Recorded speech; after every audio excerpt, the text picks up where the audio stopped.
All right, so we talked on Monday. Well, I talked on Monday about the humanism thought process, and how you had these few different early leaders like Petrarch and those guys that I talked about that really put together the the thought process of humanism, and Petrarch being the father of humanism.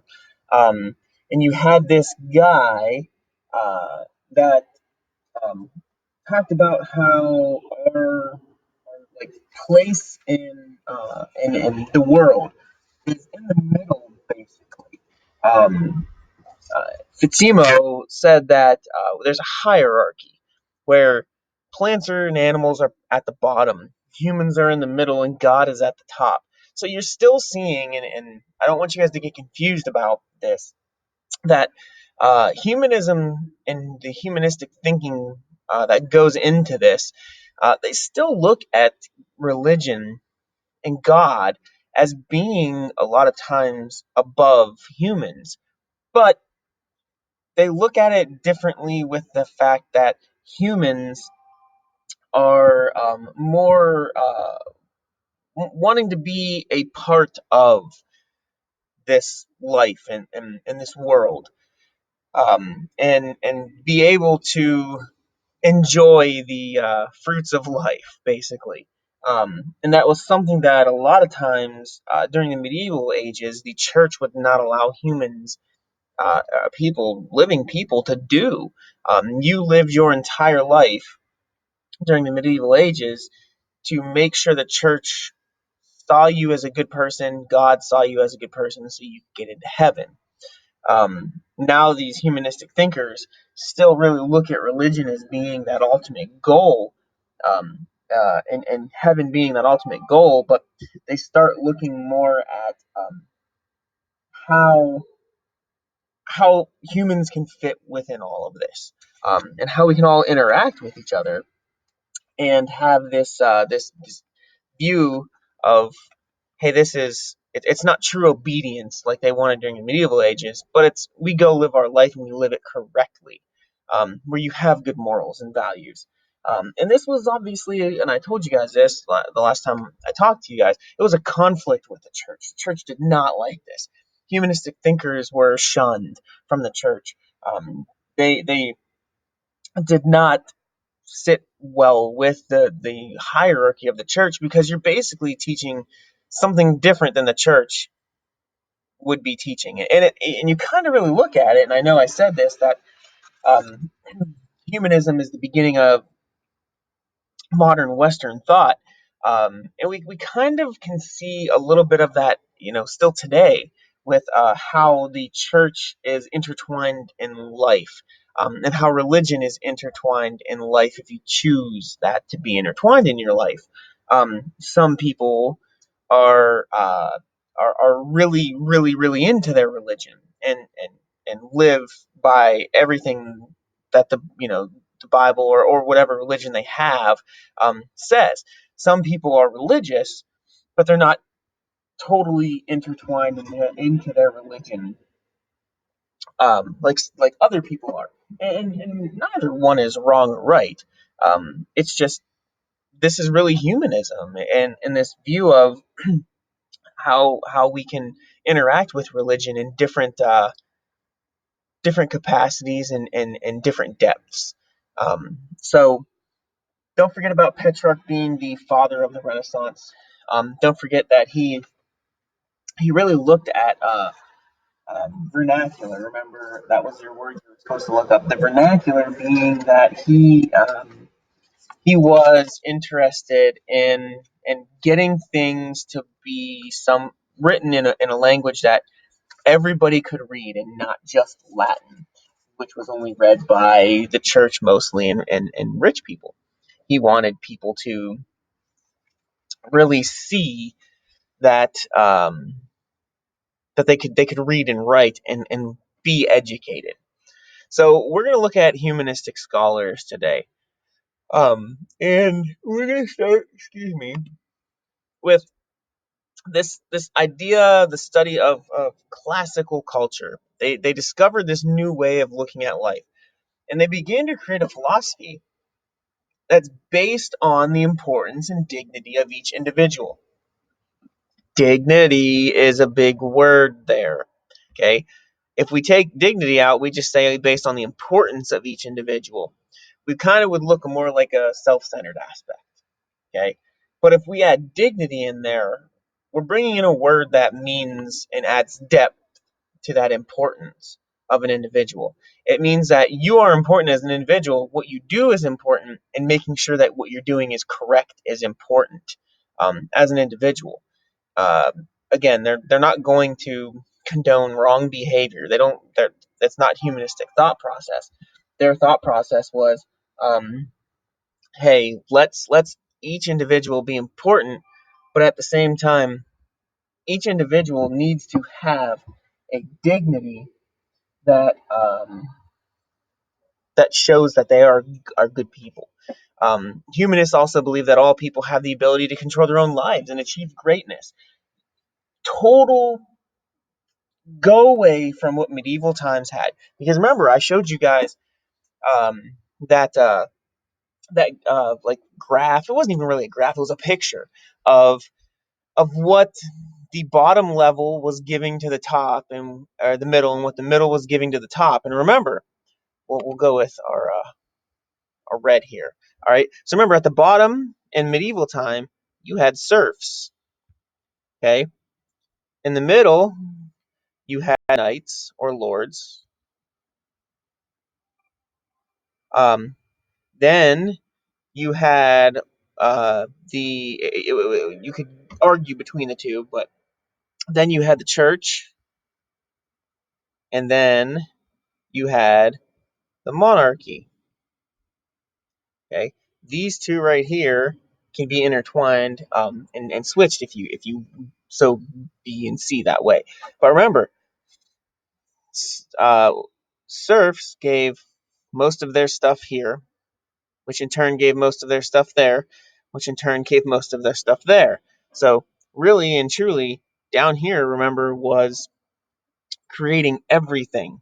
And remember, serfs could not move up to a knight. A knight could um, could stay where they were at, but it would be hard for a knight to jump and go up to a monarchy.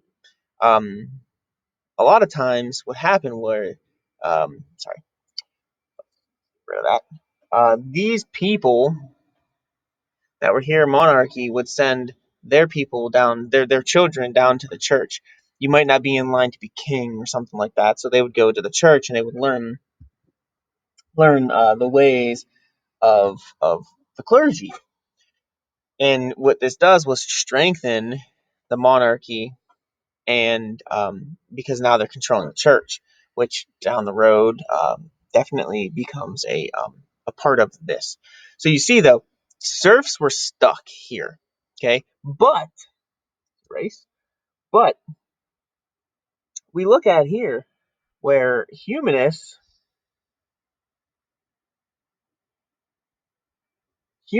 were looking at this right here. They believed all people have the ability to control their own lives and achieve greatness. In education, they stressed the study of the humanities, a group of subjects that focus on human life and culture. Okay? They thought that no matter where you were at in life, you could be the poor guy on the side of the street,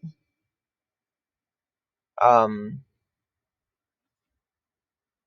that was, begging for food, but you have the ability to change and control what you can do.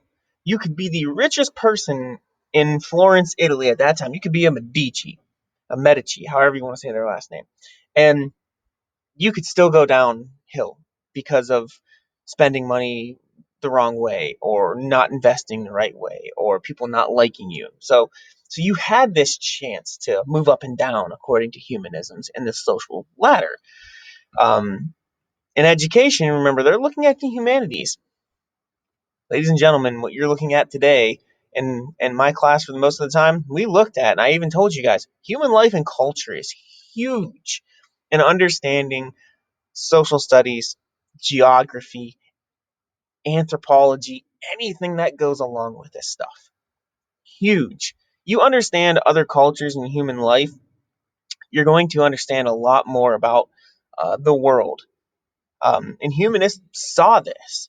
No, they didn't discredit math and everything else, because we'll get down here and we'll see it. But they were interested in culture and human life, language, um, food, those types of things.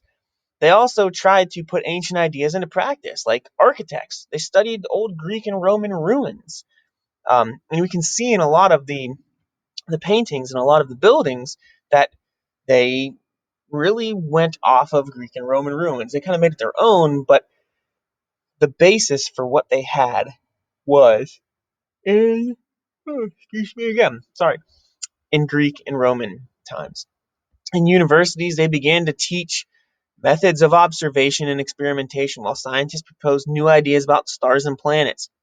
Here's an interesting thing, okay? Scientific theory, and when you guys are in science and how you prove a theory to be correct or wrong, is from the Renaissance time frame. They were the ones that said, uh, get a theory, test a theory, see what the test results are, change the theory or change a little bit of the theory because it might not be totally true. Test the new theory. All the new theory works.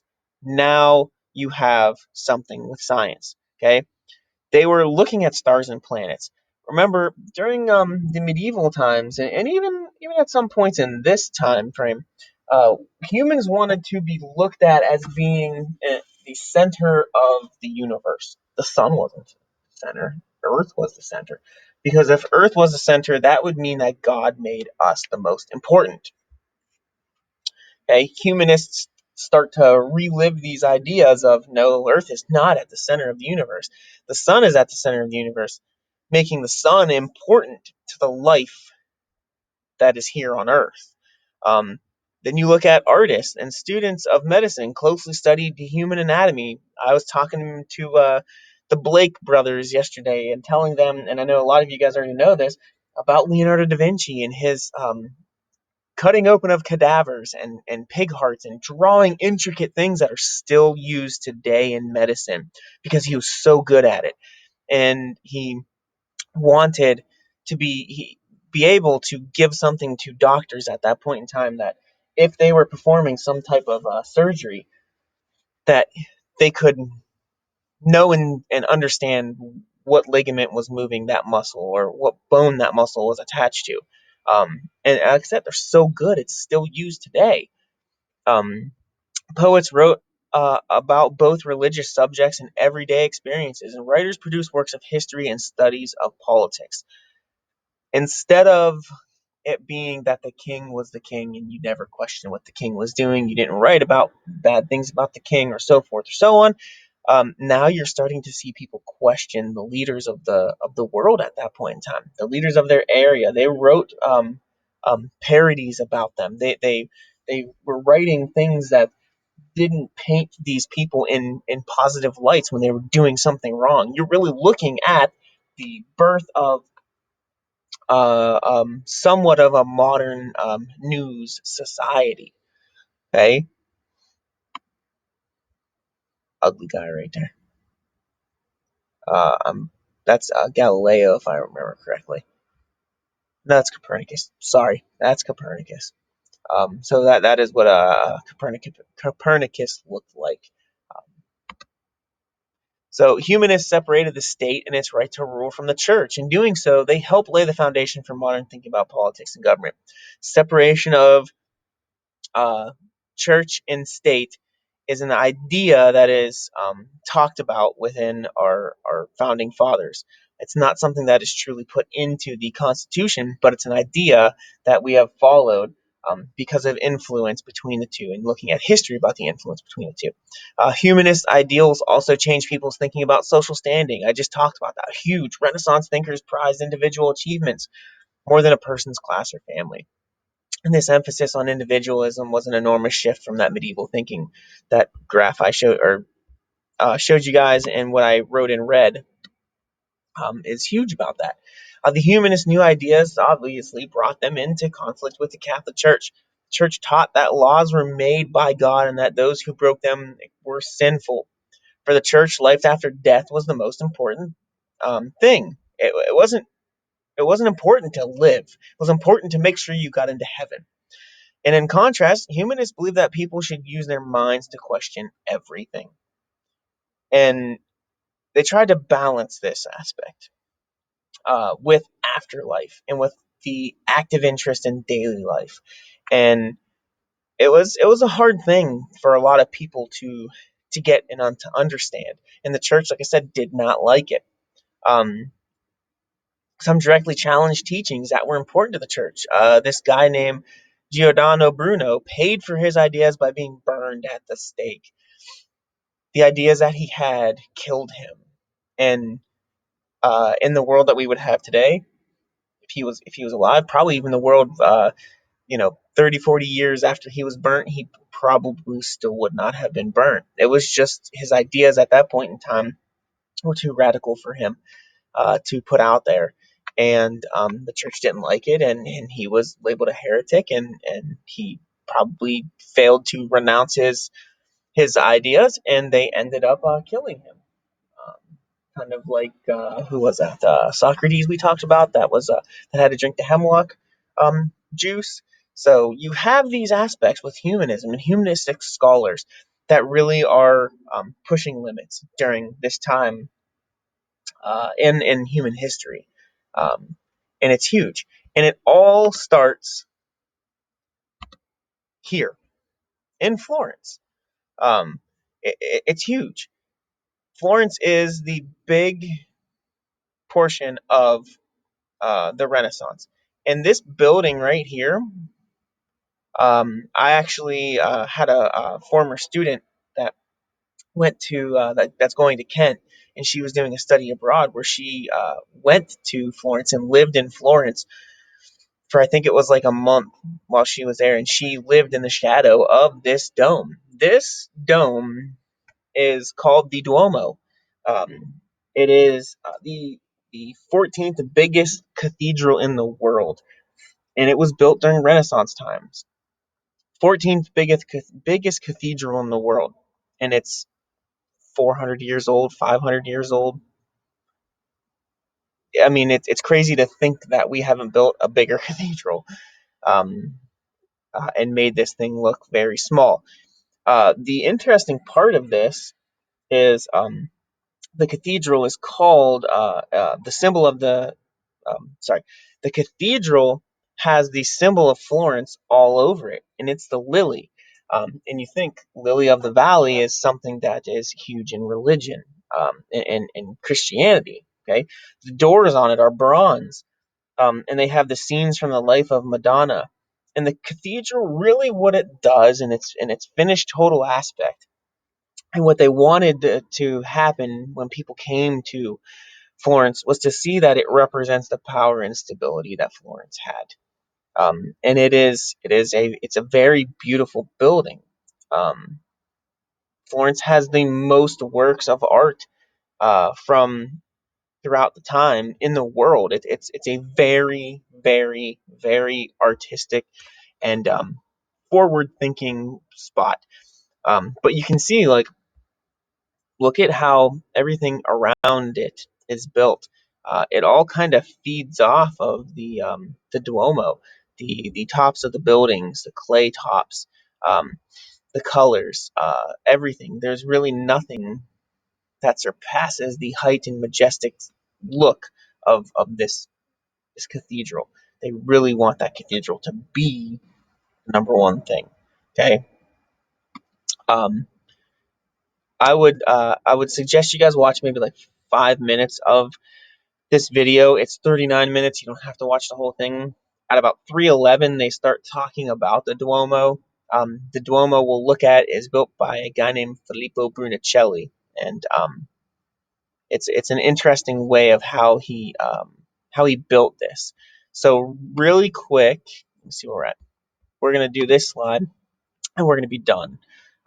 So Florence is located on the Arno River. It is just north of central Italy, and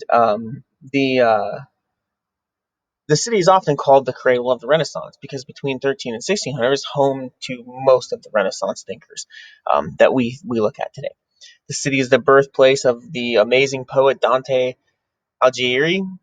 The famed painter and sculptor Michelangelo grew up there. So did the brilliant thinker and artist Leonardo da Vinci, and other Florentines such as the sculptor Donatello also achieved great works of art, wealth, and fame during the Renaissance. So Florence, once again, is the cradle of the Renaissance. But remember, Florence is not the most powerful of the city-states. That was Venice. All right. So that is all today. We're going to talk about what factors led to the rise of Florence and actually talk about this bridge here tomorrow. Or sorry, not tomorrow, probably Friday. I did hear today that we are going to be ending the grading period on the 22nd of May. All right. So for those of you who are missing stuff, if you look at the calendar, you're down to 2 weeks to get all of that stuff in. Grades are due by the 28th. All right. I will not take anything past the 26th. I want to have all my grades done and put in by the 27th. So I'm not rushing here. So for those of you that are missing stuff, okay, please get the stuff in. I don't want to give you a bad grade for this fourth 9 weeks. If you need help, please ask. I will definitely take the time to work with you and help you if you need it to explain something to you. Um, so please, please, please try to get some of your work in. If I see you guys actually giving an effort, I will gladly give you some help. Okay, so if you need anything, please ask. And that's all I have for today. Hopefully, you guys have a good day. And I'm gonna try to get some time open up here where you guys can ask questions and talk. See you later.